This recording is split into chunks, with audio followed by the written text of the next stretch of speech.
Most of the main branches of the Restoration were formed within roughly 2 decades of the martyrdom of the prophet Joseph Smith. One clear exception, however, is the Mormon Fundamentalist movement. Here's a little backstory. In 1890, President Wilford Woodruff issued a manifesto announcing the church's intention to submit to those laws recently passed and declared constitutional by the U.S. Supreme Court forbidding plural marriage. Then, in 1904, as a result of the Reed Smoot hearings before the U.S. Senate and the national attention this brought to the continued practice of plural marriage in Utah, President Joseph F. Smith issued what is known as the Second Manifesto, which announced the church's policy to excommunicate anyone who continued to enter into new polygamous marriages.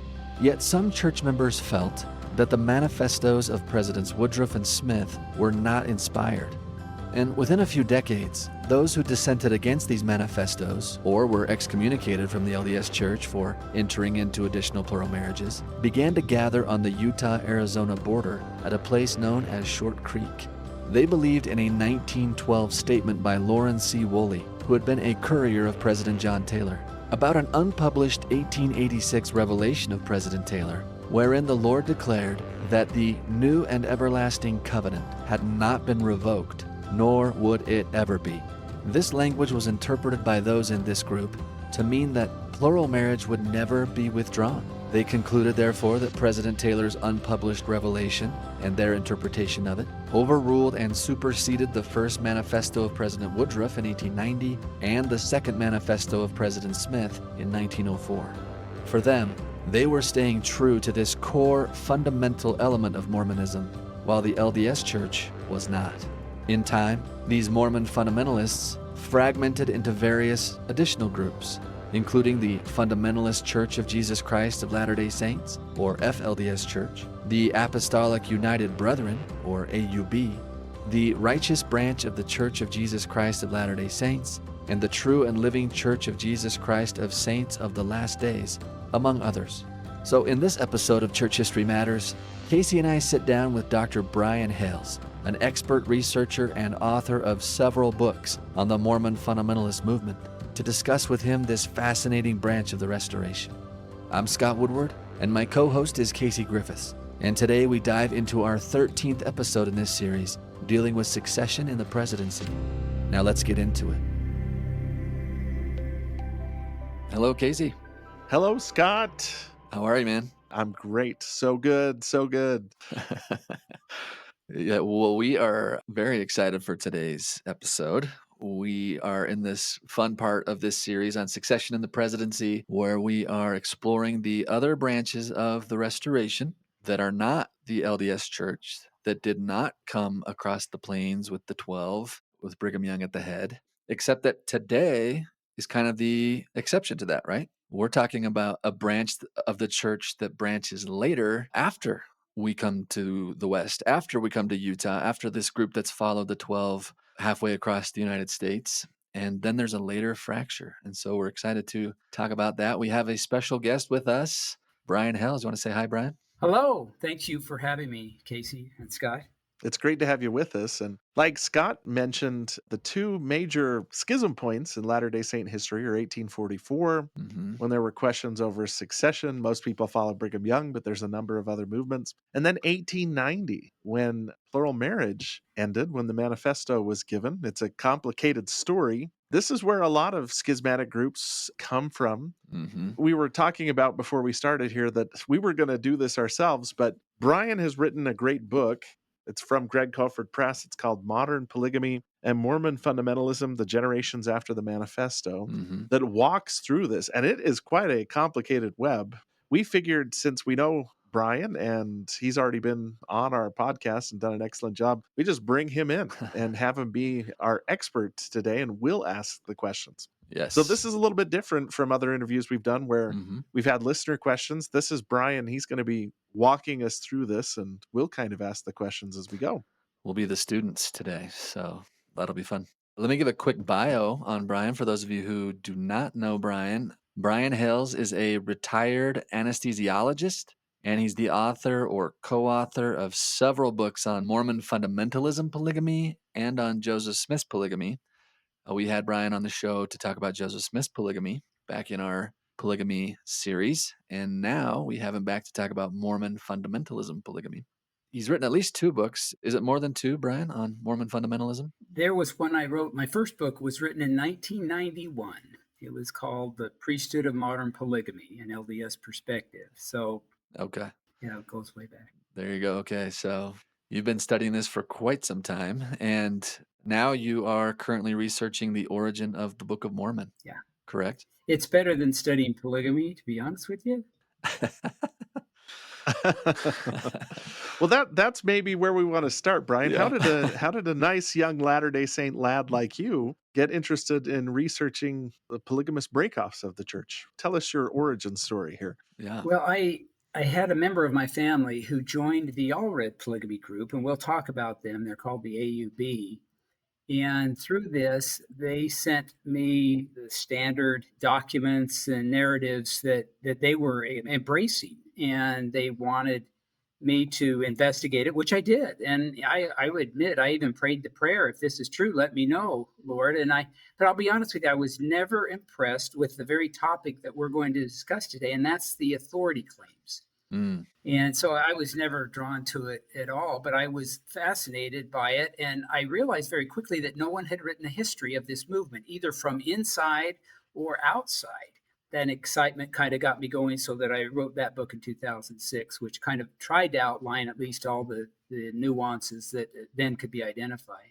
And what a huge task, because we were mentioning before we started recording that there's not a lot of scholars from within these movements. There's not a lot of historians who would be open about sharing. And so it kind of took an outsider to come in and say, let's put this all together into one big picture. Well, that was my conclusion. I had some help from Max Anderson, who had written Polygamy Story, but that was not a history. That was mostly we're right, you're wrong kind of a book written to the fundamentalists.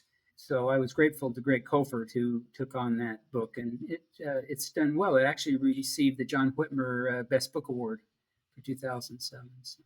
Yeah, tremendous piece of scholarship. And it seems like everything that you touch seems to be pretty great scholarship, Brian. So we want to encourage you to continue all your good work. I mean, with the Book of Mormon, we can't wait to see what comes of that. You do have a book coming out, don't you, about the Book of Mormon and its translation? Yeah, it'll increase the dialogue over what skills did Joseph have in 1829 and how was he able to produce the word stream. And it just keeps getting bigger and bigger, but hopefully within the next year or so. That's great. Well, we'll look forward to that.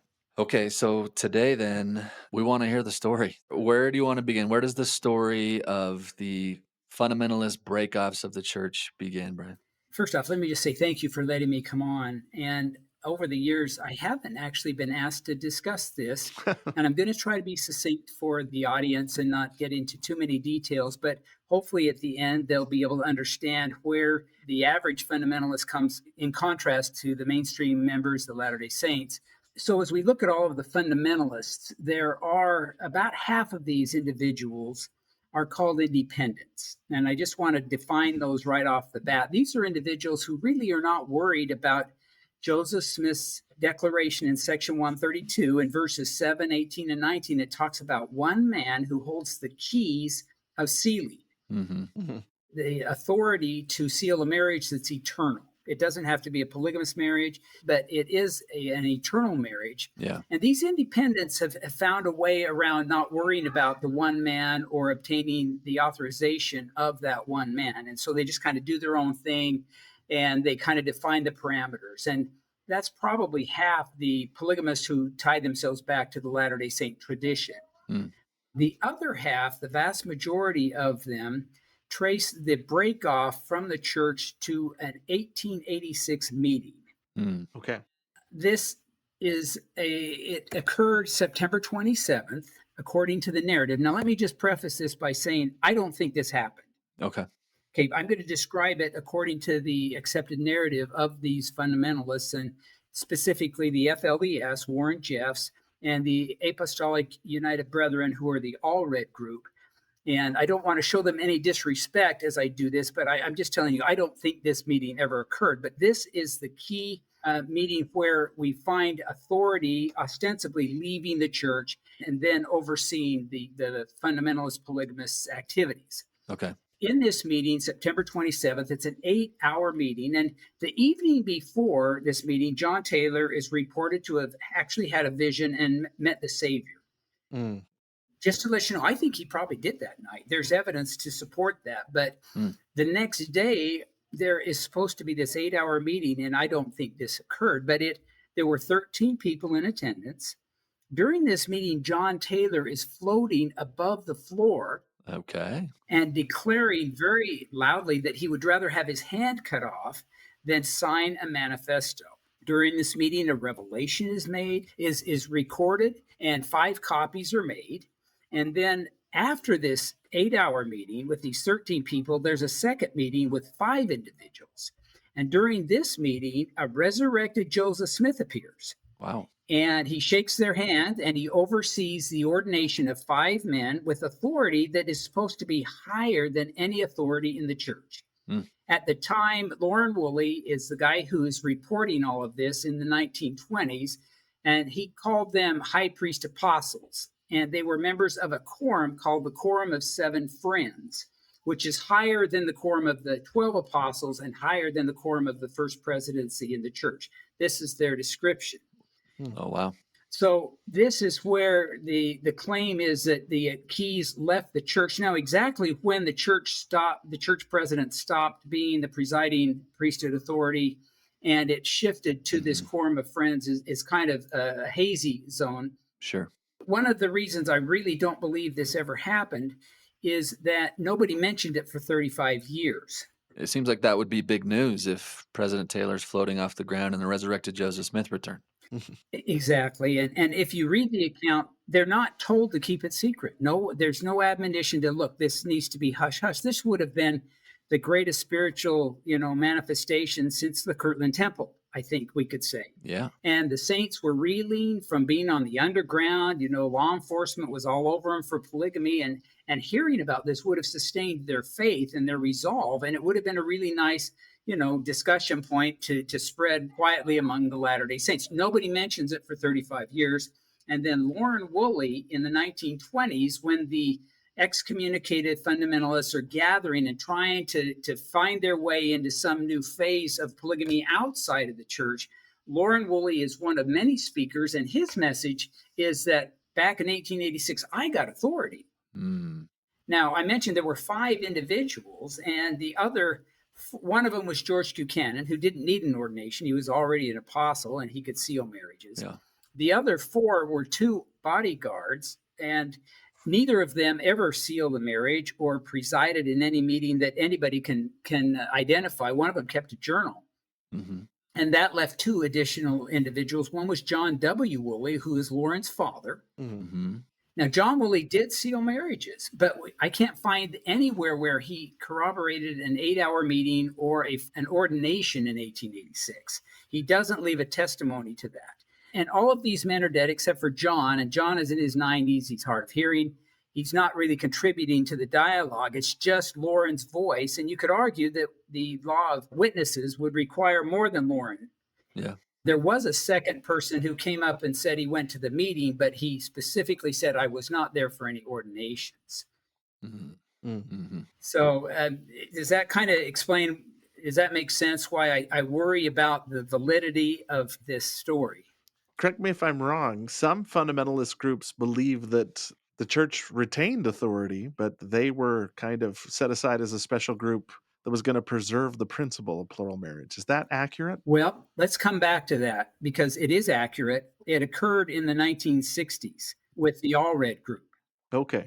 But that's after the split, and we kind of need to work our way up to that. So, yeah, good point, though. So, and just to clarify, as we're talking about all this history, this is not just about what we know as the FLDS movement. Does it start with FLDS and then branch into what you called the independent group? And then another one you said was the AUB, the Apostolic United Brethren. Is that a different group? And how many groups are there total? Do they all start as the FLDS Church, or how does this work? No, this is really a good question. I appreciate you clarifying. When I use the term fundamentalist, we're not talking about any church. Okay. The FLDS Church came into being in the 1990s. Oh.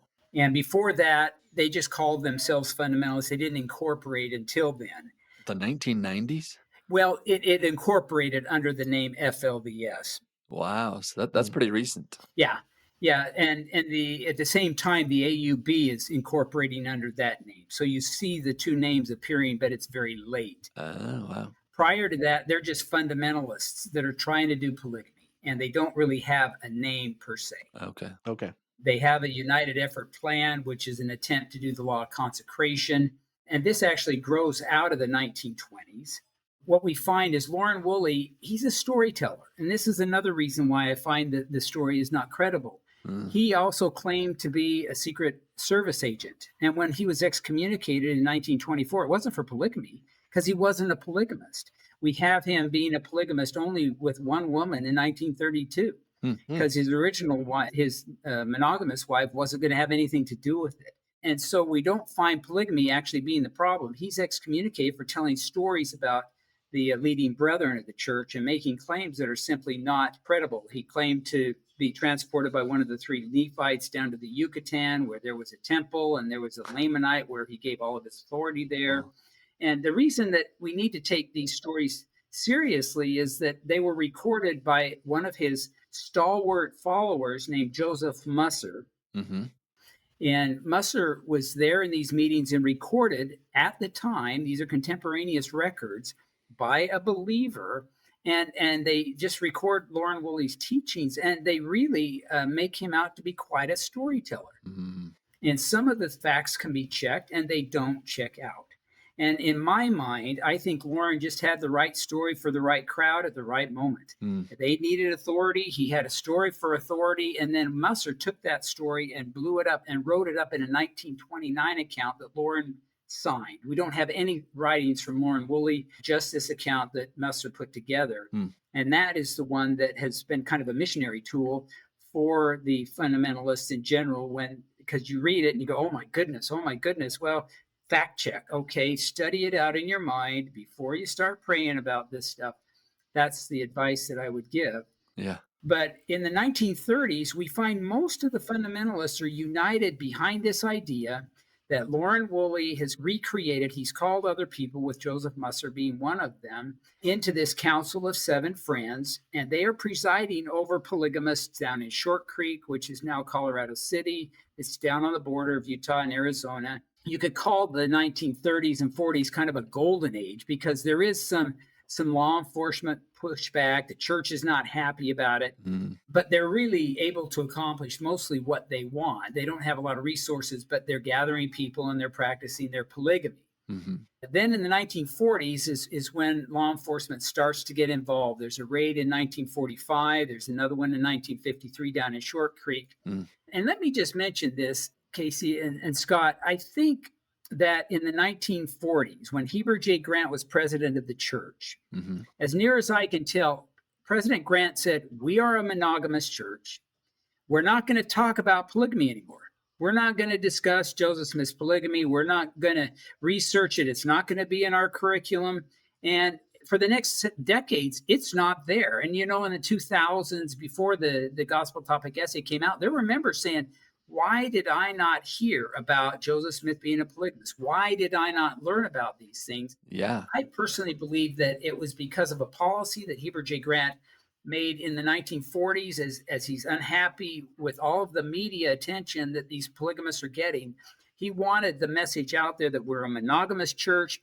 And so within the church, the church historians, nobody is doing polygamy research until the 2000s, when Don Bradley and I got involved with researching it. The church was very happy to have us do it, but they had done very little. And it was mostly, I think, because of this policy that just dated back decades. And so if people ask, why didn't we learn about it? I think it's a response to the 1940s and 50s, because the polygamists then were getting a lot of press.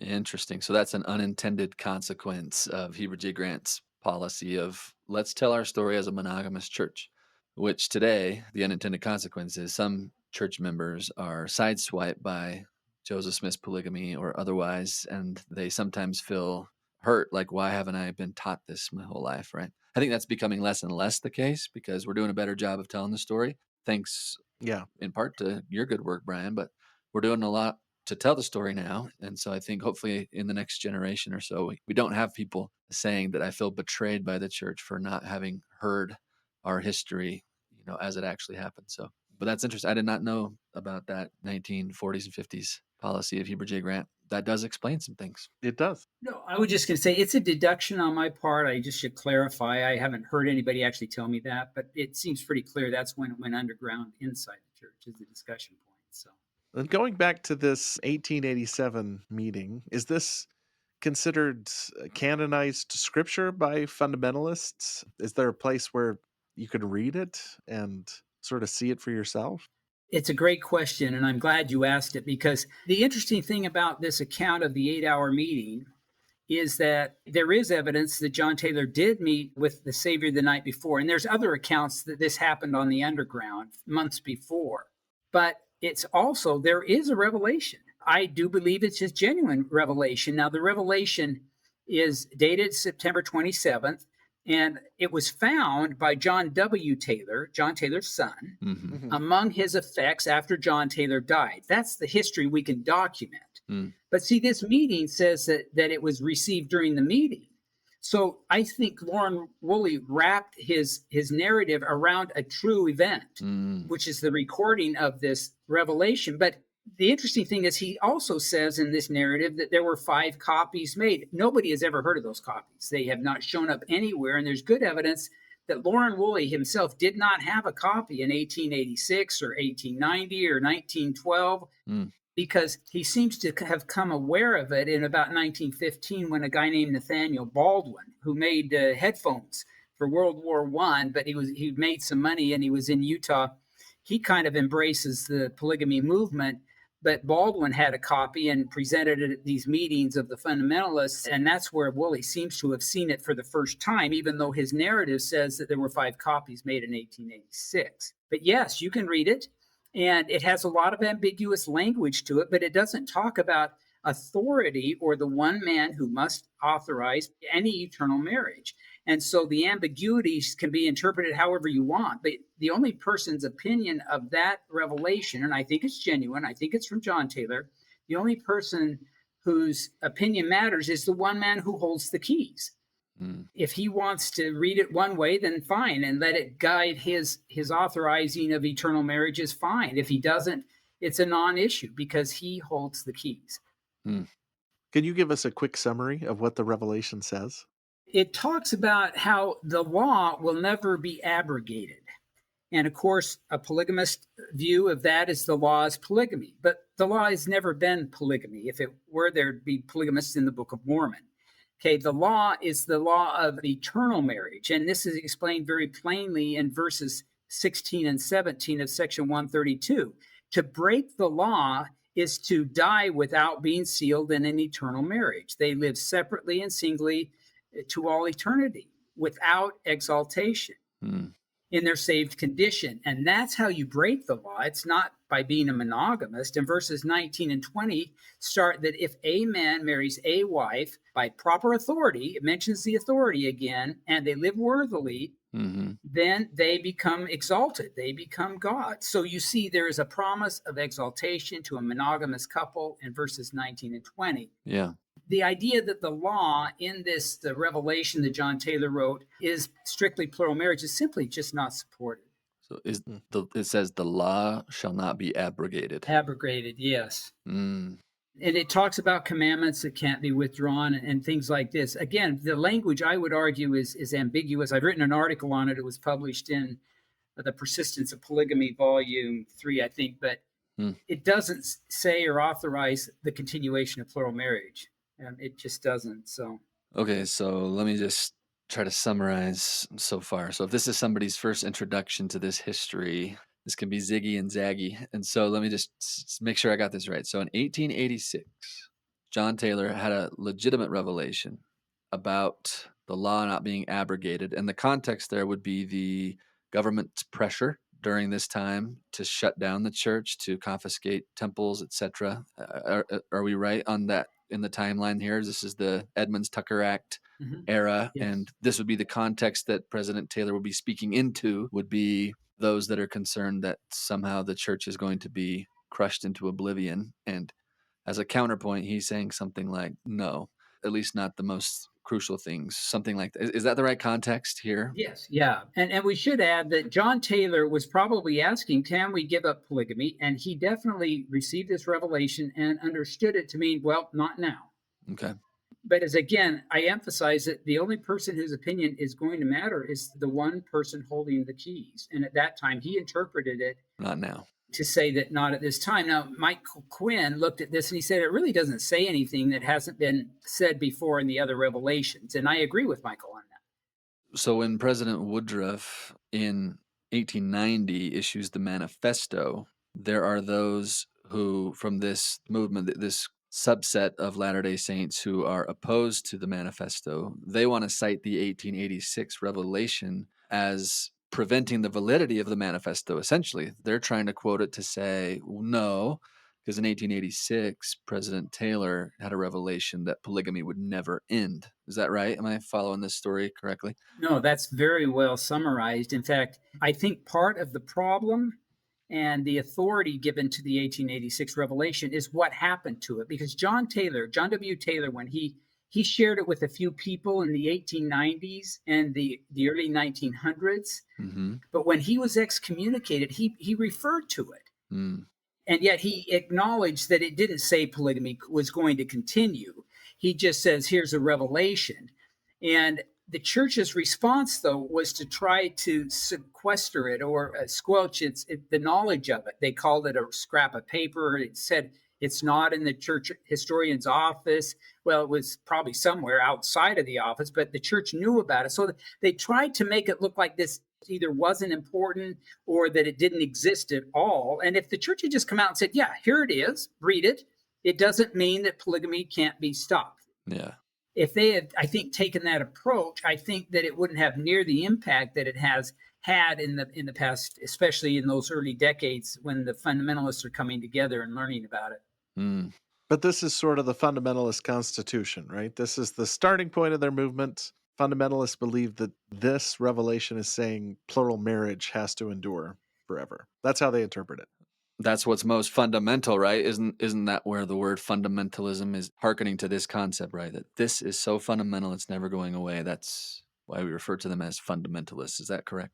Well, that's an interesting question because the word fundamentalist was first applied to Protestants in the 1920s. And the first time I could find it applied to the polygamists was 1935 by Joseph Musser. He had a magazine called Truth, went on for 21 years. He was a very charismatic and good writer. Personally, I think he personally carried the movement, even though he wasn't the leader for a couple of decades there. But he used that term to refer to himself. But history has shown that fundamentalists, and you probably already know this maybe more than I, that the fundamentalist movements usually embrace with gusto 2 or 3 older principles, but they have to add a lot of modern principles to shore it up and make it work for a new generation. And so even though they call themselves fundamentalists, you can see where they're really not fundamental in all things, and they have brought in a lot of new ideas to try to keep the movement going. Okay, so before 1930s, what did they call themselves, if not fundamentalists? You know, I don't know that they had a name for themselves. They really didn't gather together except around this Council of Seven Friends. They called it the priesthood setup or the priesthood. And they sometimes would just call them, it's the work, or we are the priesthood. These are kind of terms that they would use them. Oh, he's joining the work, or you obey the priesthood, meaning the fundamentalist leaders. Okay.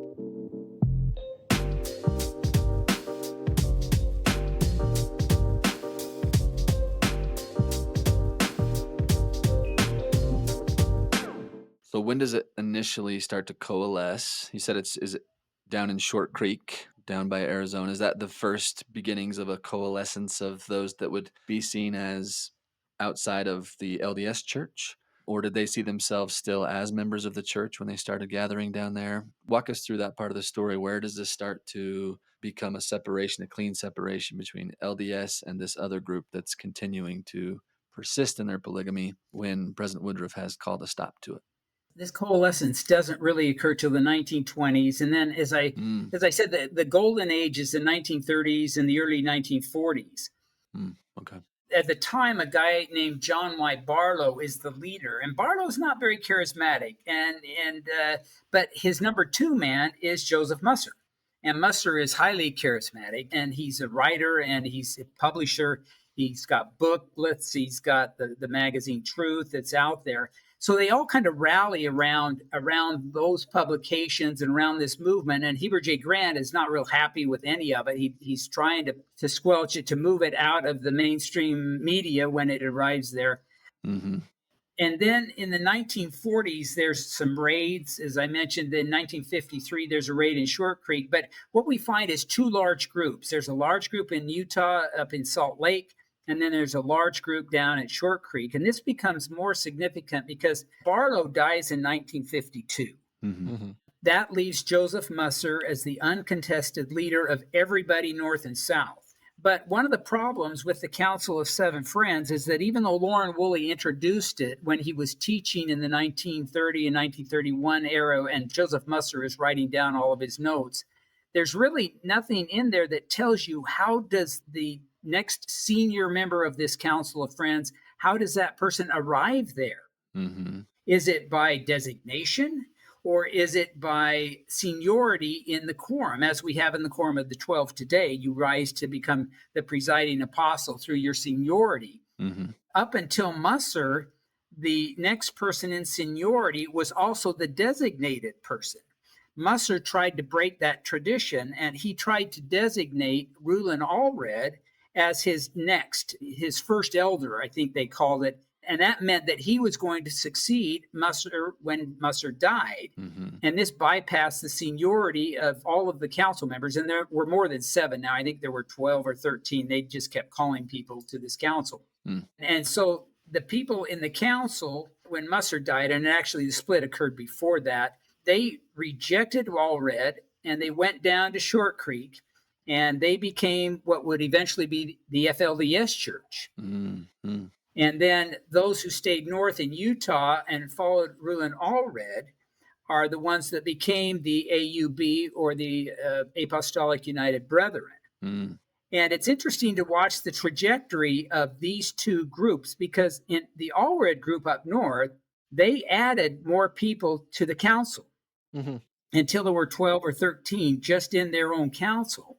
But they followed a seniority pattern to the person who became the senior member. But in the 1960s, people were asking Rulon Allred, well, now wait, if we preside over the church, then why don't we preside over the church? I mean, if we have the authority and we're senior to them, why aren't we trying to tell them what to do? And why don't we? Why don't they acknowledge this? Yeah. Rulon Allred changed, I would say, Lorin Woolley's teachings in that he said, no, we don't preside over the church. The church is still the true church. They're doing all the heavy lifting of missionary work and temple building. Our job is just to be polygamous. We are the polygamous branch. And Casey, you alluded to this earlier, but Rulon taught, no, we are just the polygamous branch of the Church of Jesus Christ of Latter-day Saints. Our job is to see that no year passes without a child being born in polygamy. That's our job. That's all that's expected. Now, that isn't what Lorin taught. It's pretty plain if people will go back and look. But it also became kind of convenient, because then they don't have to worry about being missionaries and worrying about, taking the gospel and temples to all of the world. But if you follow the FLDS line, which is down at Short Creek, which became Colorado City, what happened was they rallied behind a guy named Leroy Johnson. And when he died, Rulon Jeffs, this is Warren's father, Rulon Jeffs becomes the senior member of the council. He dismisses a couple of junior members that he disagreed with.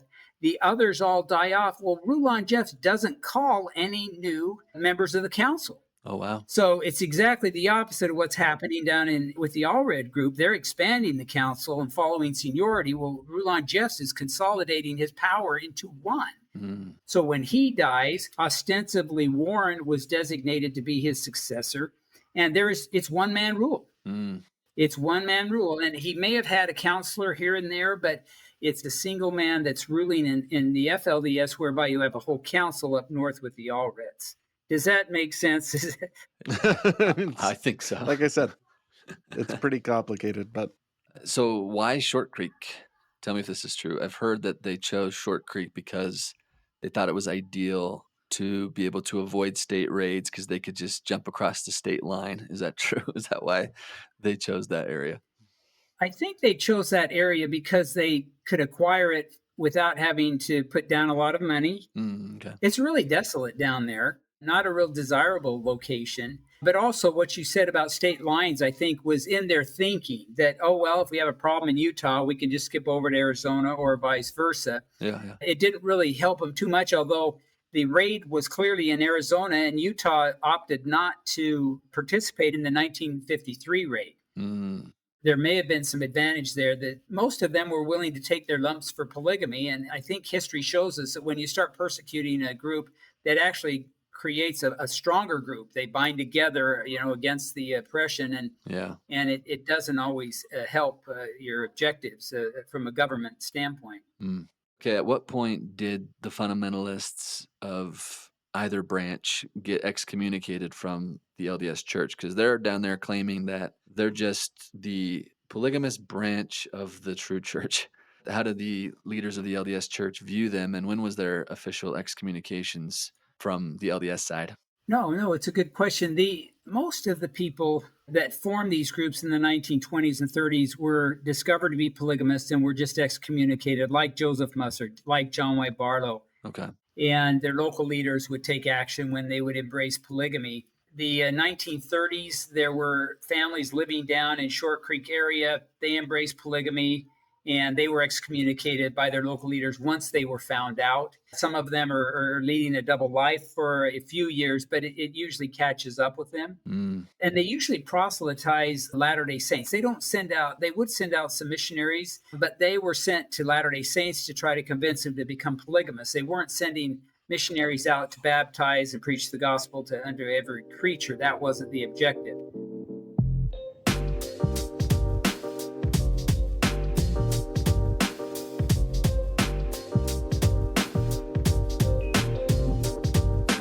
I've been wondering what was the response of this group when the manifesto was issued. Like, do we know anything about how they responded to the manifesto? I know that there was a wide spectrum of reception when the manifesto was given, that some people were very relieved, but a lot of people were really devastated that the church was moving on from this principle that they'd defended, that they'd sacrificed so much for. Well, it's interesting. Jan Ships, who I'm sure you know that name, she was a historian, not a Latter-day Saint, but a fine historian. She made the observation that polygamy and the church, that church members embraced it very slowly until it became their identity. And then they let go of it just as slowly. They started it secretly, practiced it openly, and then when the manifesto came, they didn't just immediately give it up. They let go of it just about as slowly, very symmetrically over the next few decades. There were reasons for that. The manifesto said nothing about the wives of current polygamists. Mm-hmm. And there was duplicity, as you know, that they were secretly doing more plural marriages. They wanted to say out of the country, in Canada and Mexico, but they were still doing them secretly in Utah as well. And so you see the secrecy that we saw in Nauvoo with the starting of polygamy is kind of duplicated in the 1890s until 1904, where the church is secretly continuing it on maybe a dozen authorized plural marriages a year for 14 years. And then Joseph F. Smith goes back east, and he's grilled by the prosecutor back there for the Senate. And during the Reed Smoot trials? Right. Yeah. And he comes back, and I cannot find him prospectively authorizing any plural marriages after he returns from the Smoot hearing depositions that they took, because he could see the government wasn't going to let this continue. The secrecy had been broached, and that really is a dividing line. There were some marriages that were allowed after that were performed by people who thought they had authority, and each one was a special case that had to be judged. But I don't find Joseph F. Smith allowing any, in fact, bending over backwards not to let that happen. But there's lots of ambiguity, simplicity there by the leaders as they're letting go of this principle, this identity that had become so strong in the 60s and 1870s, 1880s. And then after the Manifesto in 1904, we still find a couple of apostles that are continuing it without President Smith's permission. They're excommunicated or dropped from the quorum. And then in the 1910s, there's just people trying to do it because they feel like they should. They start to come together in the 20s for meetings. Then in the 1930s is when they're actually kind of a church-like group under this priesthood organization that Woolley had described. And just to clarify, that 1904, I believe, second manifesto is where Joseph F. comes out and says, we're not going to practice plural marriage, whether it's legal or not. That was some of the ambiguity in Official Declaration 1 was Official Declaration 1 said, we're going to obey the laws of the land. The 1904 declaration says, we're not going to practice plural marriage anywhere. And if anybody does practice plural marriage or perform one, they'll be excommunicated from the church. Yeah. And then as if to illustrate, shortly after Matthias Cowley and John W. Taylor, who is the guy who has this revelation, are both removed from the Quorum of the 12, and eventually John W. Taylor's excommunicated. Yeah. That sends a message, but afterwards people keep practicing, and then you're saying it gradually coalesces into this movement that then has a Salt Lake branch and a Short Creek branch. Is that accurate?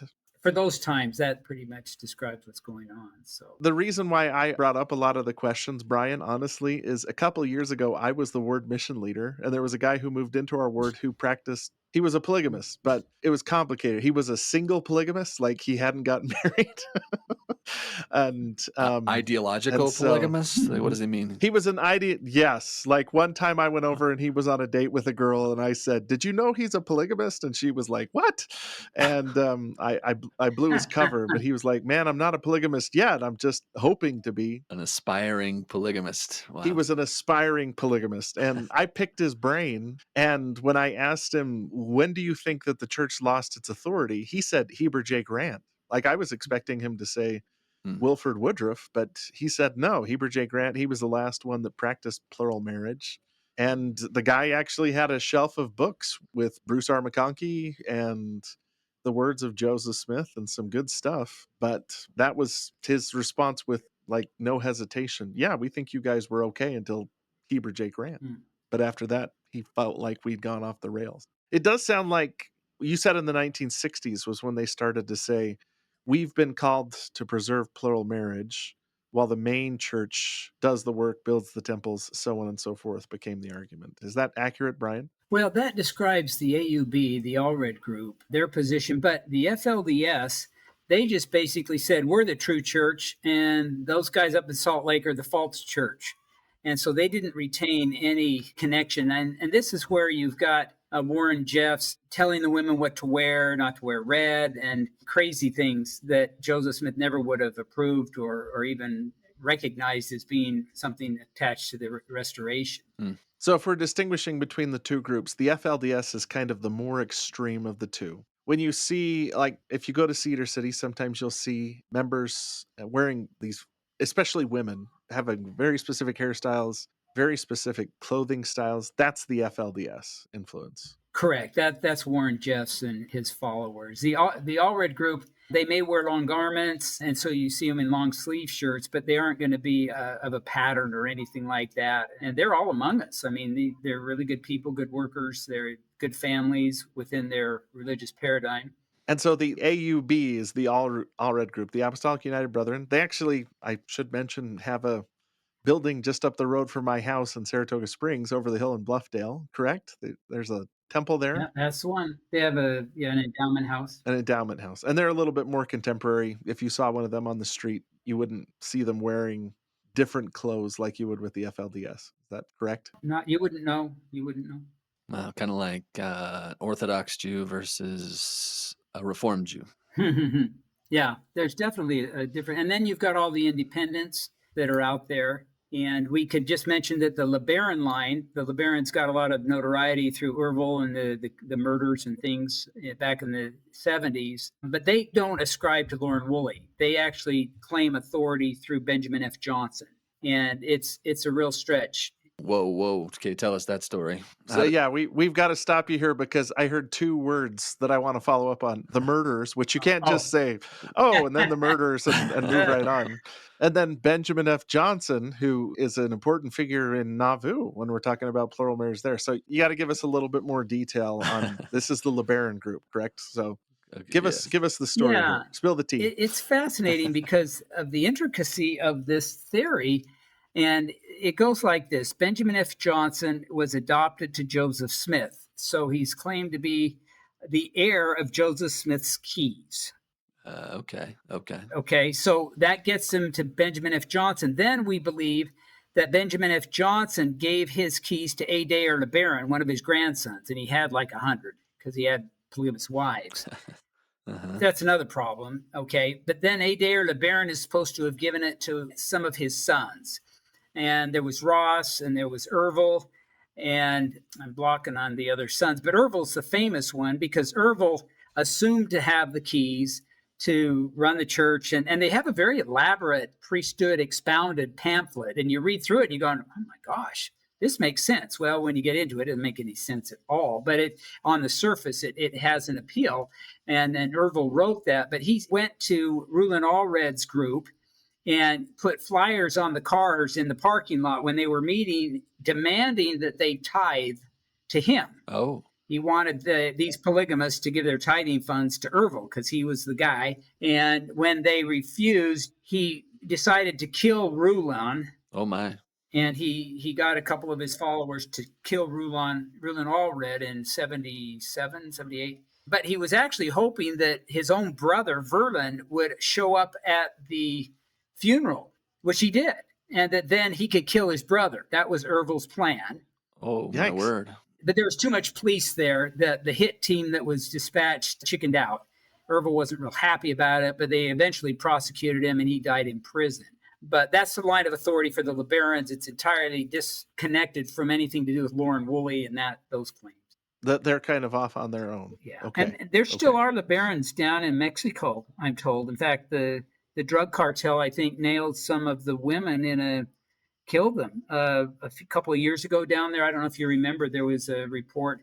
I think those were associated with the LeBarons down there.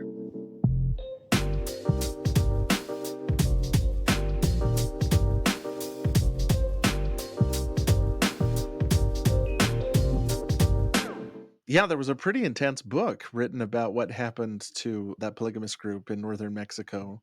That apparently a group of mostly women from the movement were riding along and they were attacked by one of the drug cartels and a lot of them were killed. Yeah, I think those were the Barons, but there are independents down there as well. And the FLDS, I think, has a temple outside of Mexico. They've had that for decades.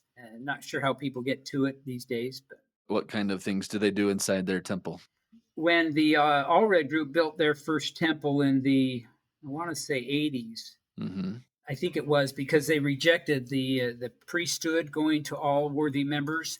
They rejected that and felt they couldn't sneak into the church, mainstream temples. They wanted to have their own, and so they got their own endowment. I don't know. I've heard different stories. I don't know that I dare relate any of them as being accurate. So, is this the Pyramid Temple that's in Modena, Utah?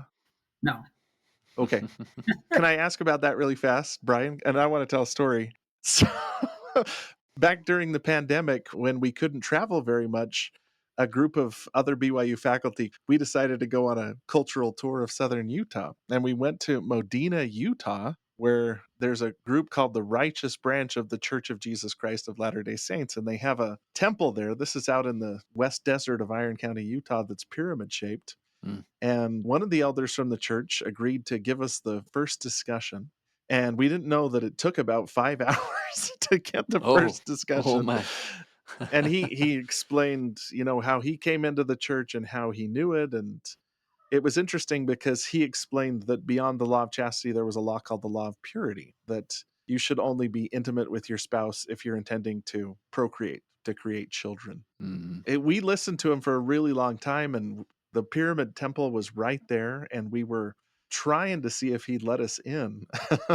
And ultimately he didn't. But do you know anything about the Righteous Branch, this group that lives near Modena, Utah? No, but there are lots of these very small groups that tie back somehow to either the fundamentalist lines or they claim ties back to Joseph somehow. But that's when I honestly, I haven't been that interested in the modern polygamist movements, fundamentalist movements, and I'm not an expert on that. There are others who could tell you more. But they'd probably be an example of independence. And the way you're kind of breaking down the movement is there's the FLDS, that's the more conservative movement, the AUB, which is sort of the more, I guess you'd say, mainstream. Assimilated movement or something? Assimilated movement. Yeah. And then the independents that are kind of family-based, that are mostly doing their own thing. Well, you know, another name we could mention that people will have heard is the Kingstons. They had the Davis County Co-op, which was an attempt to replicate the law of consecration. They have a tie back to Lorin Woolley, but I think I talked with one of them a few years ago, and it sounded like they not only had moved away from any tie-in to Lorin Woolley, but their leader was Eldon Kingston, and he went up behind Bountiful into the mountains and came back reporting that he had had a new dispensation through him, that he had had angels appear to him, authority was given to him. And so the Kingstons today, they are polygamists, and yet they really, even though they kind of tie back to Joseph Smith, they think they've gone beyond Joseph Smith. He was the Elias, and Eldon Kingston is the Elijah. He's the real thing, and Joseph was just a preliminary act. And that's kind of where they are today. And this kind of a notion, you know, I asked Stephen Shields, who wrote Divergent Paths of the Restoration, I said, how many of the people breaking away from the Restoration claim to have seen God the Father, Jesus Christ, and or an angel? I mean, a visionary experience before they left the church. And he said there was around 40. This has been about 10 years ago, and Denver Snuffer was the last guy on that list. Some of you may know that name, but this is not uncommon for people to report angels coming down and giving authority or giving them, you know, telling them what to do. And this occurs among the polygamists as well. They have to take a stand on polygamy. Are we going to be polygamists or not? But there was a leader down in Manti about 15 years ago, and I'm blocking on his name. He claimed that he set up an altar in his house, and he and his wife prayed, and all these angels came down, and he started his own movement. And they were monogamous, but pretty soon he's practicing polygamy, and there's dissension within his movement. I mean, this is a pattern that's very common with people leaving the church and making their own claims to authority or to these authorizations. And in that spirit of talking about prominent people that practice plural marriage, we started talking about this before we turned the recorder on, but the TV show Sister Wives, which I know a number of people who are huge fans of Sister Wives and have followed it. You mentioned that they briefly affiliated with the AUB, but they're independent as well. Is that correct?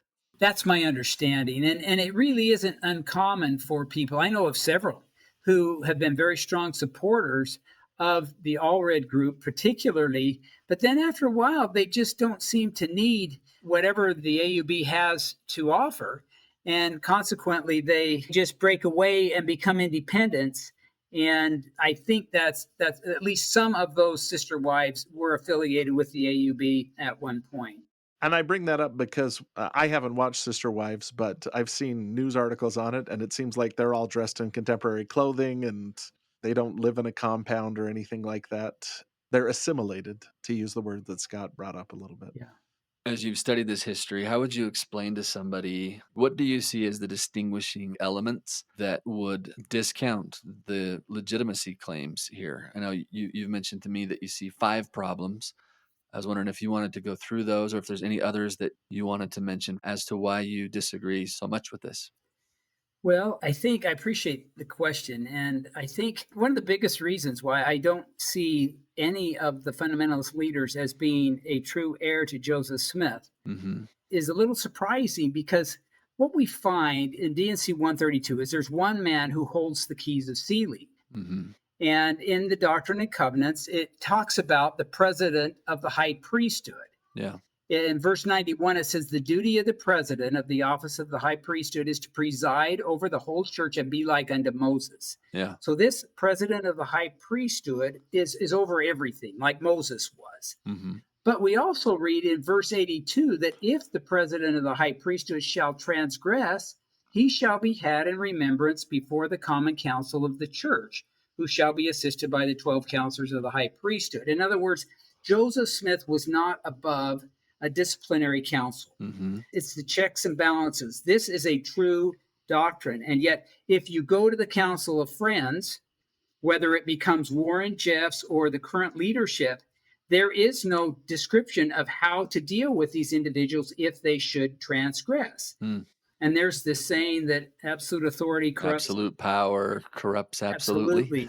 And this is, I think, what we see with Warren. I mean, the pseudo-religious organization he works within is not from Joseph Smith. Mm. And how do I know that? Because there's no checks and balances. There is no council that is capable of looking at him should he transgress. He has absolute power. That is not something that is part of the restored gospel. Mm. And so this, to me, is a huge evidence that this is not from Joseph Smith's God, to put it that way.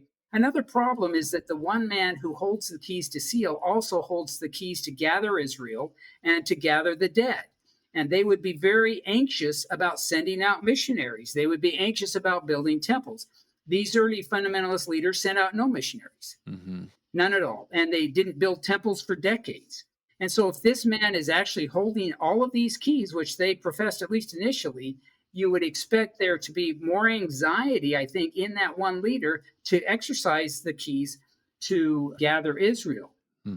A second thing that I would just say is that we acknowledge that Joseph Smith asked about polygamy when he got section 132. Right. And God is saying, okay, Joseph, I'm going to answer your question about polygamy, but I'm going to do it by giving you the new and everlasting covenant. Oh, and by the way, if you don't obey it, you're going to be damned. Hmm.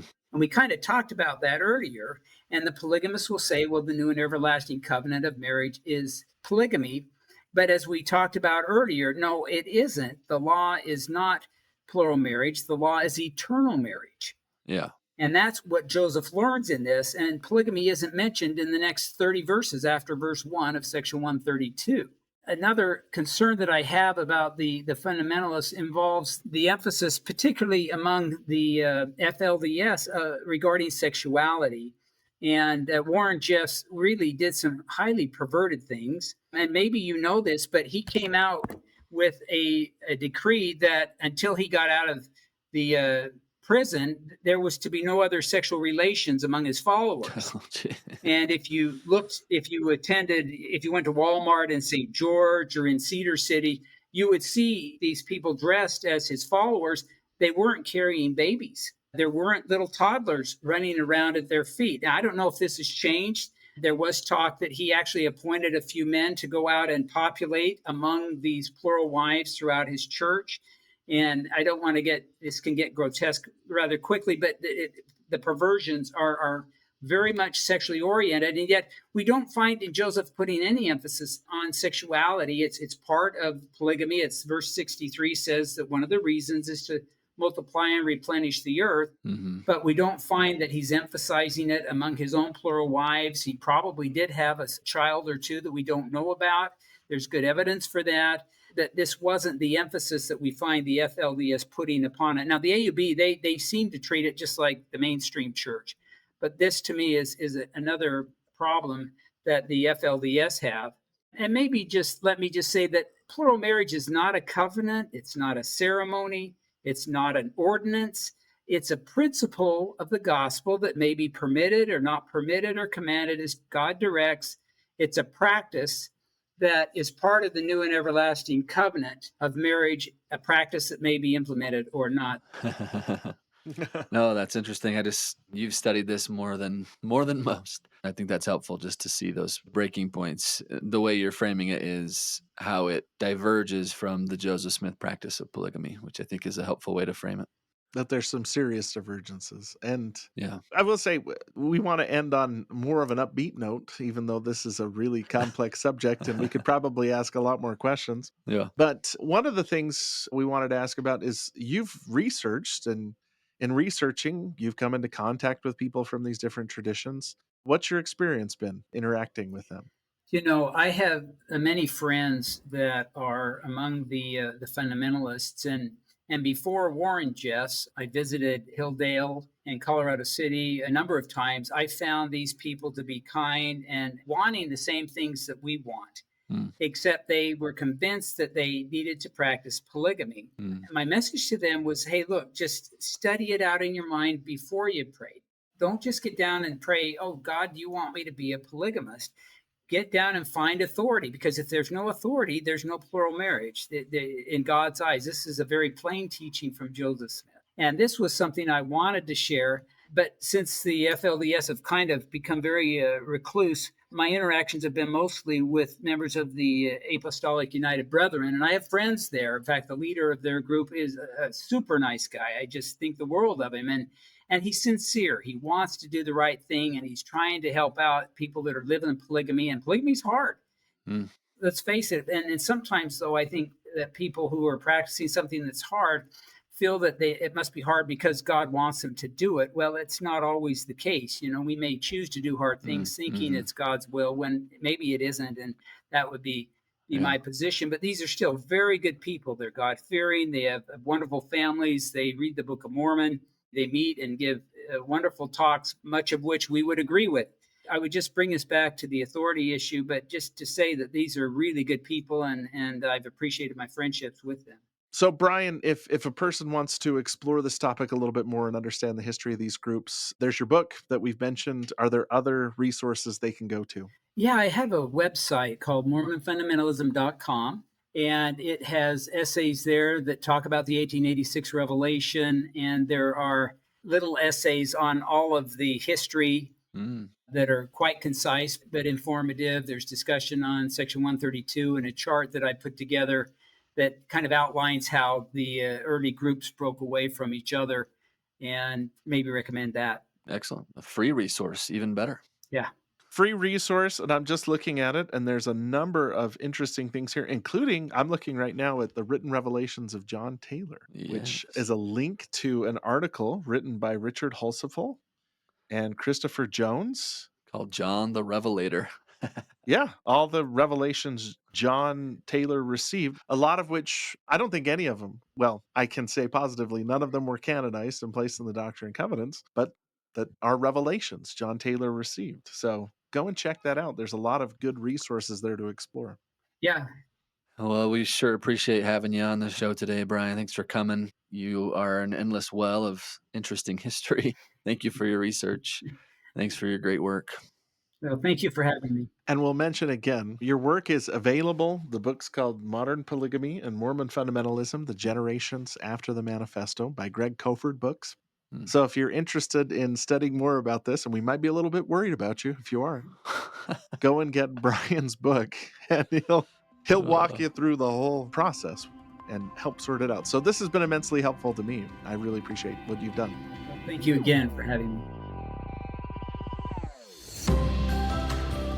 Thank you for listening to this episode of Church History Matters, and another big thank you to Dr. Brian Hales for being on our show today. In our next and final episode in this series, Casey and I sit down with our friend Dr. Christopher Blythe, a gifted historian, author, and Joseph Smith Papers editor, to help us land the plane on our now sprawling series on succession. If you're enjoying or gaining value from Church History Matters, we would love it if you could pay it forward by telling your friends about it, or by taking a moment to subscribe, rate, review, and comment on the podcast. That makes us easier to find. Today's episode was produced by Scott Woodward and edited by Nick Galletti, with show notes and transcript by Gabe Davis.